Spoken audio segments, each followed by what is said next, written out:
start off with political news, as President Joe Biden has issued a pardon to thousands of Americans that are convicted of possession of marijuana under federal law. The Biden administration took the dramatic step towards decriminalizing the drug and addressing charging practices disproportionately affecting people of color. Now, President Biden is calling on governors to issue similar pardons for those convicted of state marijuana offenses, which reflect the vast majority of marijuana possession cases. Now, the pardon does not cover convictions for possessions of other drugs or for charges related to producing or possessing marijuana with an intent to distribute. In other news, New York City Engagement Commission held the People's Money Kickoff, introducing community members to participatory budgeting. Our Bronx Net reporter, Sanji Lopez, has a story. In an effort to introduce community members to citywide participatory budgeting, the New York City Civic Engagement Commission, in partnership with other city agencies and organizations, held the People's Money Kickoff at Roberto Clemente Plaza in the South Bronx.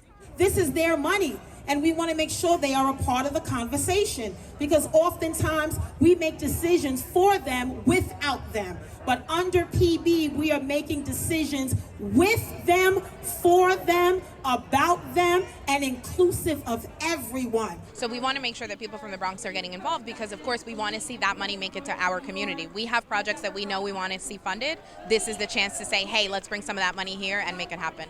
At this event, community members were invited to allocate mock money to sectors they thought needed funding the most. They also brainstormed and shared ideas for projects within the community. I think it's actually very useful for the community, as people of the community actually passing by, getting to learn what are some of the policies that, the decision makers or stakeholders are actually thinking about spending the money that community generates through taxes or other means, how they're actually intending to spend it. For so long, we've been left out of the conversation. We've not been heard, we've not been engaged with by government. It's important that now that we have this opportunity to use money for the ways that we want in our communities, we want to see change. The participatory budgeting process will be open to New Yorkers 11 years and older, regardless of citizenship status. Participants are invited to directly decide how $5 million of mayoral expense funding should be spent in the city. When I did PB Vote Week and we were at high schools, the students would see projects in their neighborhood and they would get excited. The People's Money will generate a lot of different ideas, and some of the ideas that were funded in the past include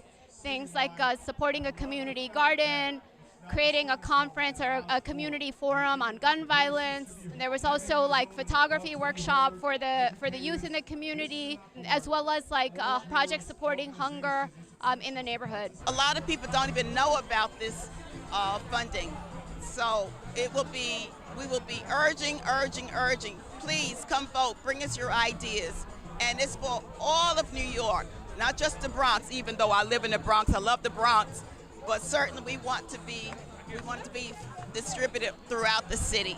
Community members are invited to participate in idea generation sessions throughout the fall. A citywide vote for projects is expected to take place in May and June of 2023. Visit participate.nyc.gov to learn more about participatory budgeting and the People's Money. Reporting for BronxNet, Sanji Lopez. And thank you, Sanji. And that is all the time we have for our Bronx updates. We want you to stay with us because Over continues coming up right after this.